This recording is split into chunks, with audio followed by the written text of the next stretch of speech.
Hey drummers, how's it going, and welcome to this week's exclusive lesson for you wonderful sponsors. This week we're going to be looking at a 4-bar sequence. It's all groove based. The drum beat did sort of like feature in a small way in last week's lesson where we looked at that nice 2-bar lick between the kick, the snare and the hi-hat.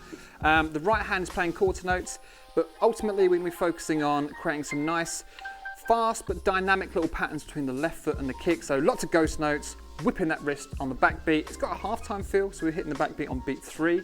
And that's all we need to know. We're gonna learn like the foundation pattern, which we looked at in which I demonstrated in last week's video, but then we're gonna sort of like build on it and develop it and make it a little bit more complicated and something that's worthwhile to practice. So if you like what you saw in the intro and you want to give this bad boy a crack, stick around and we'll break it down. All right, here we go. All right, so the first thing we're going to look at is essentially the beat that we played in last week's video. We're not going to worry about playing anything on beats 4 or at the end of beat 3. We're just going to sort of focus on getting up to beat 3 because we're going to start beat 1 and beat 2 the same with every bar.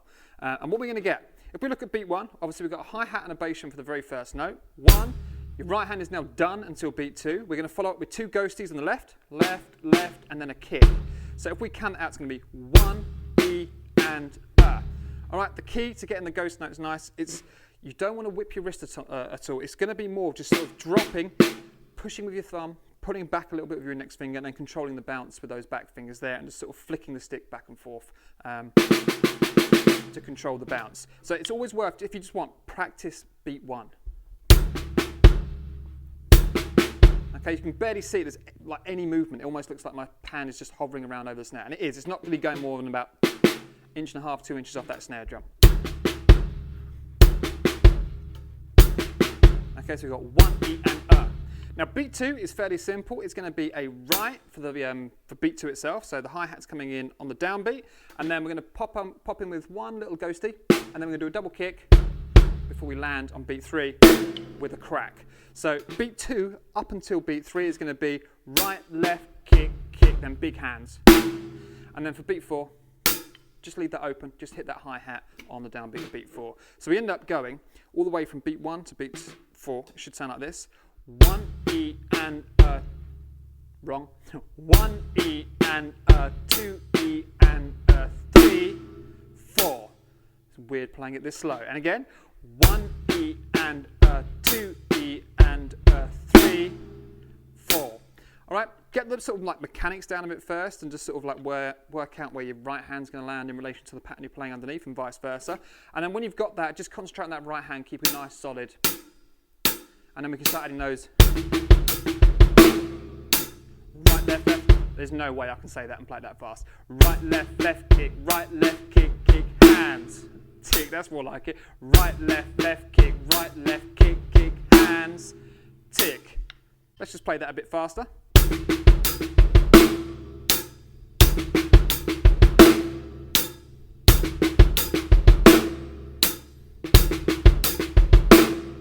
Okay, you really want to concentrate on the contrast between those ghost notes and then that crack. I'm hitting a rim shot with my left hand on beat 3, and it's all about that whipping motion. Okay, so I'm keeping the the stick really close to the snare, all the way up until that whip on beat 3. Okay, it's just using the tip of the stick, get as much bounce you can. Sometimes I play slightly off to the side if I'm trying to get my ghost notes. There's a little bit more tension there, so you tend to get a tiny bit more bounce.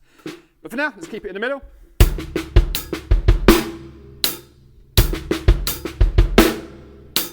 Can I count it? 1 E and 2 E and 3, 4. That's right. 1 E and 2 E and 3, 4. Now, if we want, we can speed that up and it's going to start coming to life a little bit.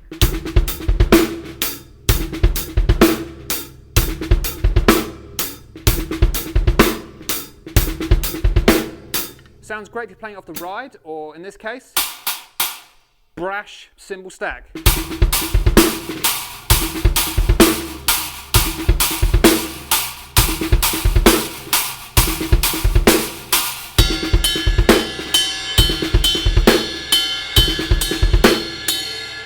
Definitely play off the crash. But for now, I would just keep it between the kick, the snare, and the hi-hat. Keep everything nice and dry so you can hear the clarity of your left hand, because you want that. That's going to sort of like give the groove its character.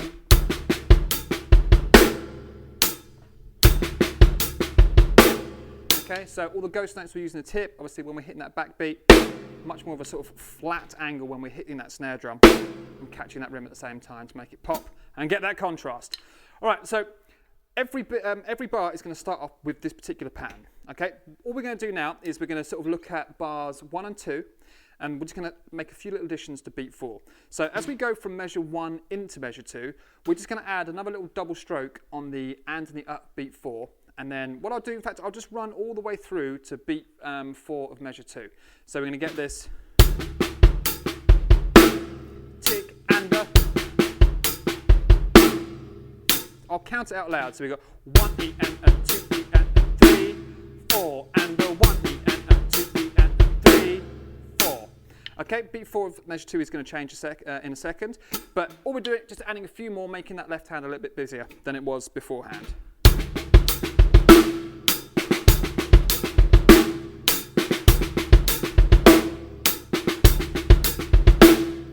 Okay, I'm trying to concentrate on keeping that right hand the same all the way through. You don't want it sort of like dipping and, you know, getting louder and softer depending on what your left hand's doing. We're trying to create that independence between the two. So when you get to that last note, 4 and a, 4 and a 1, 4 and a 1. It's always worth practicing the next note you're going into. So if you want, put that kick on beat 1. So 4 and a 1, 4 and a 1, right, left, left kick, right, left, left kick. Okay, let's just loop that around a couple of times.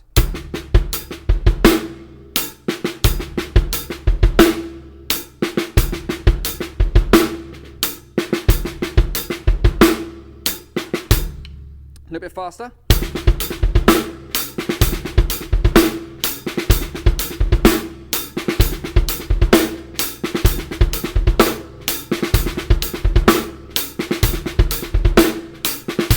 Okay, really, really nice. Now, when we get to measure 2, what we're going to do is we're going to add a little extra snare drum on beat 4. So instead of playing 4 and a, we're going to play together, left, left. So if I now play measure 1 and measure 2 back to back, here we go.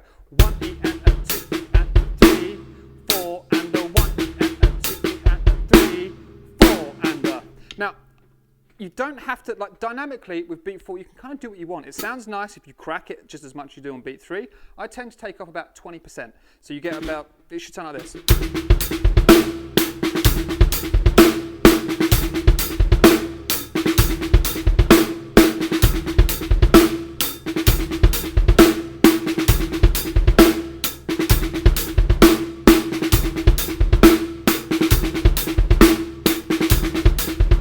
So if you want, you can just change the angle of that stick, crack on beat 3, get the rim, and then just hit it sort of, you know, like more of a sort of standard stroke. So you are whipping the wrist a tiny bit before you then make that adjustment to hit those ghost notes. So I was just sort of like looping beats 1 and bars 1 and bar 2 back to back. One more time.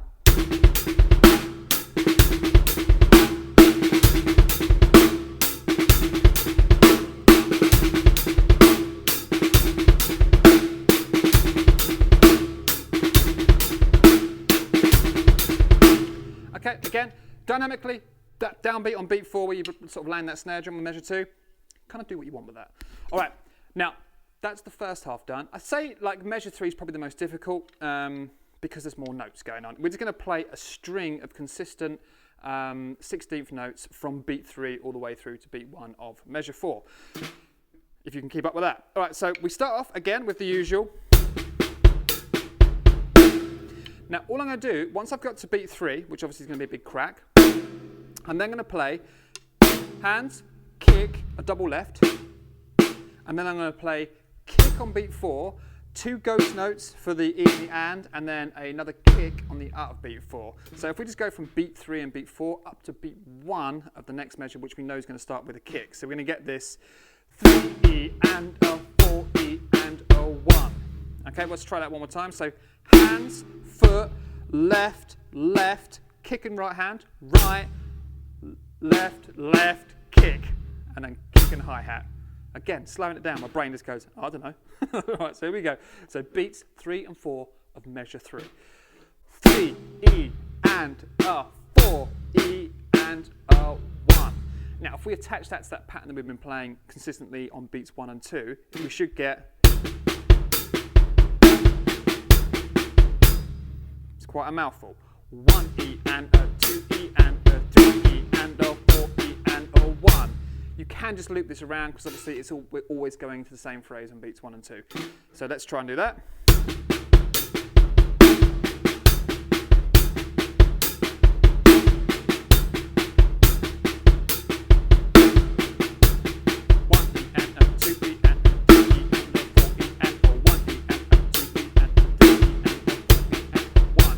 Obviously, as you bring the tempo up on this, it's going to sound insane.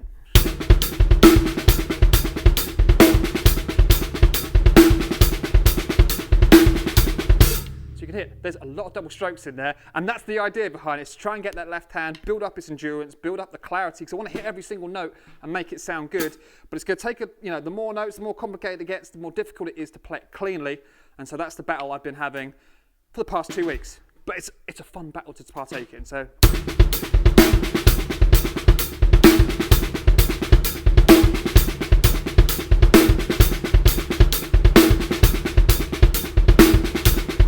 It's also a workout for your foot, there's no denying that as well. But it's extremely busy, you would never get a chance necessarily to use that, but it makes quite a nice little variation you can just sort of sneak in there, which is why we're just sort of slapping it in there in measure 3 before we get to measure 4, which is the easiest of all of them, because it's just going to be a straight up 1 E and a 2 E and a 3, 4. If you wanted to, you could just sort of lift the hi-hat up there just to sort of like, imitate catching your breath. So if we now go for the whole thing, we've got 1 E and a 2 E and a 3, 4, and a 1 E and a 2 E and a 3, 4, and a 1 E and a 2 E and a 3 E and a 4 E and a 1 E and a 2 E and a 3, 4. Back in. All right, I'm going to play the same thing, but shut up.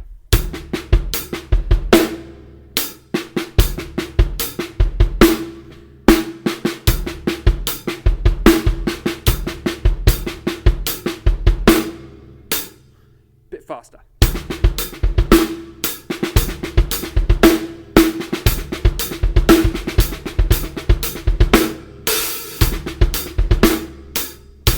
I missed a double.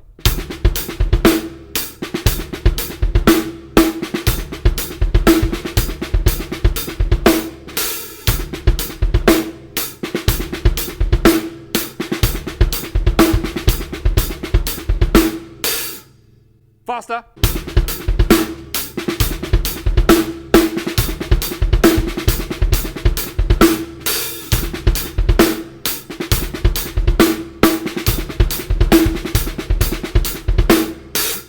All right, and if you wanted to, you could sort of maybe play like 3 rounds of this and then just chuck in that fill we did last week. That would kind of just replace measures 3 and 4. So let's just do that. I'll tell you, I'll just do 1 round normally, and on the second round we'll just chuck in that fill. It's always nice to link the ideas we know together. So here we go.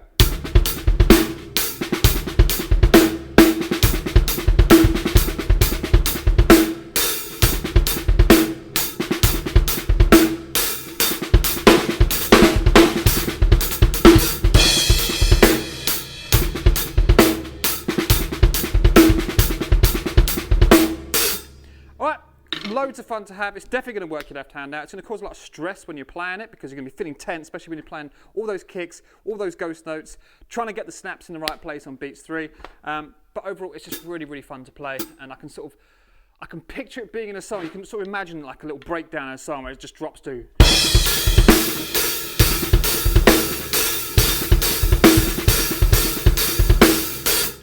Yeah, or playing it off the crash, or playing it off of here, or something like that. So it's a really good fun one to have a mess around with. Obviously, you can make rearrangements if you wanted to. Just sort of take the idea, because it's kind of just sort of like, little segments of 16th notes. You can play like solidly all the way through a beat. Like on beat 2, we're missing out the downbeat. We're just hitting that hi-hat there, and then playing around with beat 4, just putting the and at the end. Or like we do in bar 3, where we just go all the way through and play 15 out of the 16 16th notes. Okay, so that's all the teaching and the talking done. I'm just going to pop up there. I will demonstrate this at a couple of different speeds. Obviously, you can play this ridiculously fast. It does tend to get messy if it's not well rehearsed, which you may or may not see. But we'll sort of play it slow, medium, fast. And then maybe once we get it up to speed, I'll go from the hi-hat and just start playing it up on the sort of like splashy, brashy, trashy, stack cymbal thing, or the ride cymbal or something like that. But it sounds great, it's fun to play, and it's definitely a good workout for your left hand and also your foot. All right, here we go. All right, nice and slow, here we go. 1, 2, 3.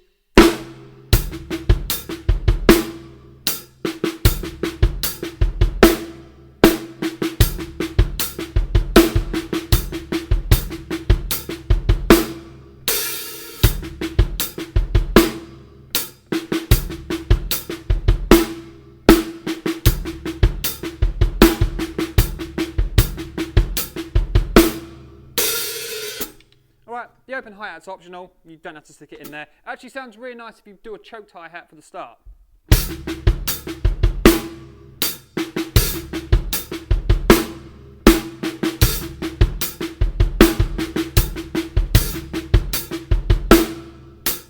Okay, that's another option.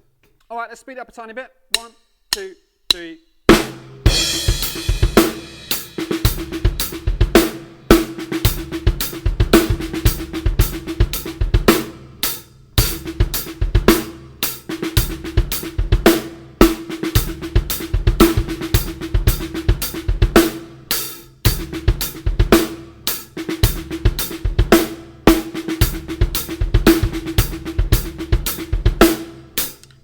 All right, let's speed it up a tiny bit. We'll start off with the crash. We'll go around a couple of times, then we'll move it over to this brash side over here. 1, 2, 3, 4.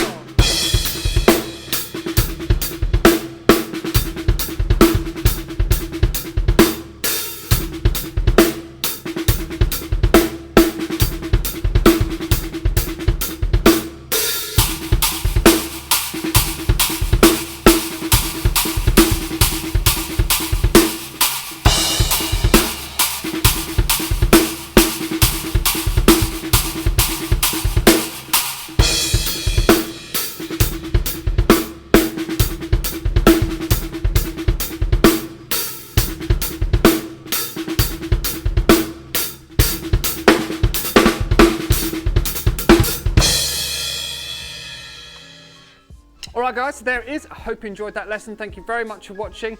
Don't forget, check out the sheet music for this because it can be a little bit hard following along just the video, but obviously if you're on the website, just look below and there'll be a link. Not even a link, you actually see it and you just click on the go button and of course it will take you off there and you can print it off and do whatever you want with it. But thanks again for being sponsors. You are my favourites. I hope you like this lesson. I hope you get something out of it, and feel free to leave a message in the comment section or the forum. Just let me know what sort of stuff you want to learn, which lessons you did like, and then I can make more in that sort of vein and things like that. So until next time, take care, keep drumming, and I'll see you very soon for more exclusive lessons for you beautiful sponsors. All right, see you later. Bye.